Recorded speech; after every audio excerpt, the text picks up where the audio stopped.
সুপ্রিয় শিক্ষার্থীরা, এ to Z academy চ্যানেলের পক্ষ থেকে তোমাদেরকে স্বাগতম। আজকের এই পর্বে চতুর্থ শ্রেণীর বাংলা বিষয়ের অমল ও দইওয়ালা এই চ্যাপ্টারটি পড়ব। এটি লিখেছেন রবীন্দ্রনাথ ঠাকুর। তো এখানে আমরা কথোপকথনগুলো দেখতে পাচ্ছি যে দইওয়ালা বলছেন, দই দই ভালো দই। সেখানে অমল বলল, দইওয়ালা দইওয়ালা ও দইওয়ালা। তখন দইওয়ালা বলল, ডাকছো কেন, দই কিনবে? তখন অমল বলল, কেমন করে কিনবো, আমার তো পয়সা নেই। দইওয়ালা বলল, কেমন ছেলে তুমি, কিনবে না তো আমার বেলা বইয়ে দাও কেন, মানে হচ্ছে আমার সময় নষ্ট করছো কেন? অমল বলল, আমি যদি তোমার সঙ্গে চলে যেতে পারতুম তো যেতুম। দইওয়ালা বলল, আমার সঙ্গে? অমল বলল, হ্যাঁ, তুমি যে কত দূর থেকে হাঁকতে হাঁকতে চলে যাচ্ছ শুনে আমার মন কেমন করছে। এখানে হাঁকতে হাঁকতে বলতে চিৎকার করে যেতে যেতে যাওয়াকে বোঝানো হয়েছে।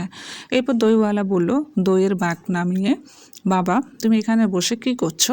অমল বলল, কবিরাজ আমাকে বেরোতে বারণ করেছে, তাই আমি সারাদিন এইখানেই বসে থাকি। দইওয়ালা বলল, আহা বাছা, তোমার কি হয়েছে? অমল বলল, আমি জানি নে, আমি তো কিচ্ছু পড়িনি, তাই আমি জানি না আমার কি হয়েছে। দইওয়ালা, তুমি কোথা থেকে এসেছো? দইওয়ালা বলল, আমাদের গ্রাম থেকে আসছি। অমল বলল, তোমাদের গ্রাম অনেক দূর? তোমাদের গ্রাম? দইওয়ালা বলল, আমাদের গ্রাম সেই পাঁচমুড়া পাহাড়ের তলায় শামলি নদীর ধারে।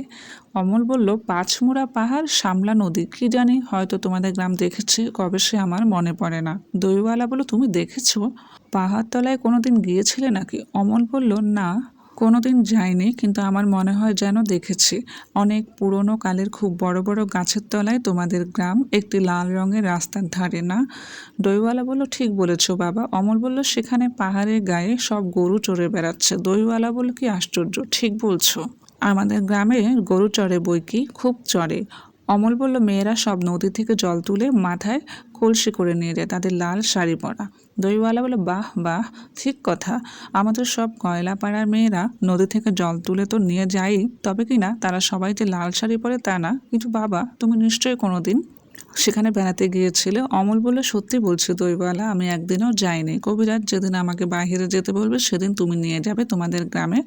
দইওয়ালা বলে, যাবো বই কি বাবা, খুব নিয়ে যাব।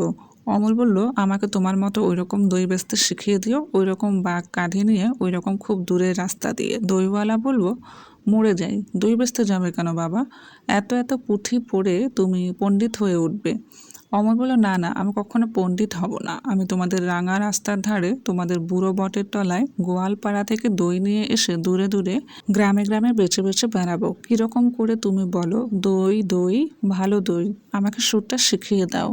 দইওয়ালা বলল, হায় পোড়া কপাল, এই সুরও কি শেখবার সুর? অমর বলল, না না, ও আমার শুনতে খুব ভালো লাগে। আকাশের খুব শেষ থেকে যেমন পাখির ডাক শুনলে মন উদাস হয়ে যায়, তেমনি ওই রাস্তার মোড় থেকে ওই গাছের সারির মধ্য দিয়ে যখন তোমার ডাক আসছিল আমার মনে হচ্ছিল, কি জানি কি মনে হচ্ছিল। দইওয়ালা বলল, বাবা এক ভাত দই তুমি খাও। অমল বলল, আমার তো পয়সা নেই। দইওয়ালা বলল, না না, পয়সার কথা বলো না, তুমি আমার দই একটু খেলে আমি কত খুশি হব। অমল বলল, তোমার কি অনেক দেরি হয়ে গেল?